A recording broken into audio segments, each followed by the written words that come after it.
જય માતાજી, જય દ્વારકાધીશ। આજે હું અંકલ ભૂલે આવ્યો છું, રિયલીનો દાખલો।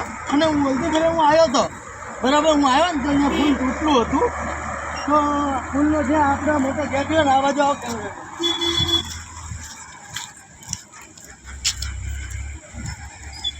આમ તો બધું તૂટી ગયું છે। આ રિયલી થોડો દાખલો છે, આ બધું તૂટી ગયું છે, બરાબર। આ કોઈક બીજો અચાનક માણસ નીકળશે તો માણસ મરી નહીં જાય, બરાબર? માણસ મરી નહીં જાય। આ જો આ બધું નુકસાન છે। અત્યારે હું પોતે હું આવવાનો હતો તો મને જ તકલીફ પડે, કેમ કે મારું અત્યારે જાન ગયું એટલે હું વિડીયો બનાવું, બરાબર? આ બધાને તકલીફ પડે। આ જોઈ લે, આ બધી બાજુ બંધે, આ 1.5 મહિનાથી એમના મેં બધા અવાર જવાર બધી બાજુના તકલીફ છે। આનું કંઈ કારણ નથી, પણ આનું કાલ સવાર કંઈક ને કંઈક આનું કારણ ઉધાર કરશે, પણ એટલો મને ભરોસો હોય।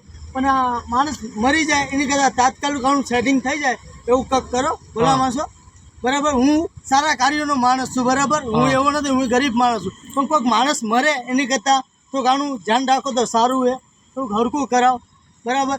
આ જો આ નખ આ હું એટલે જ તૂટલું નીકળ્યું એટલે મારે વિડીયો બનાવવો પડે, બાકી હું વિડીયો ન બનાવે। એટલું બધું નુકસાન છે, આ બધાને તકલીફ પડે, આમથી બધે પબ્લિક જાય। હવે આમ જો કરો તો આ બાજુના કેમેરા સામા સાઈડ એક્સિડન્ટ નહીં થાય ને? પણ હા, એક્સિડન્ટ થાય જ ને મોટભાઈ। આ જો બધી બાજુના નુકસાન, આ બાજુ કેમેરો કરો, કેટલું નીચું છે। આ જો મારો હાથ કાયદેસર અડે, એવું નથી, કાયદેસર હાથ અડે છે। આ જો એક્સિડન્ટ ન થાય, કોઈક ને કોઈક અંધારામાં આવ્યો ને કદાચ લાઇટ બંધ હોય ને તો એક્સિડન્ટમાં મારા ટપકી જાય, એમાં ના નહીં, એ મારી ગેરંટી, ટપકી જાય ખરી। કાપી નાખો ભાઈ।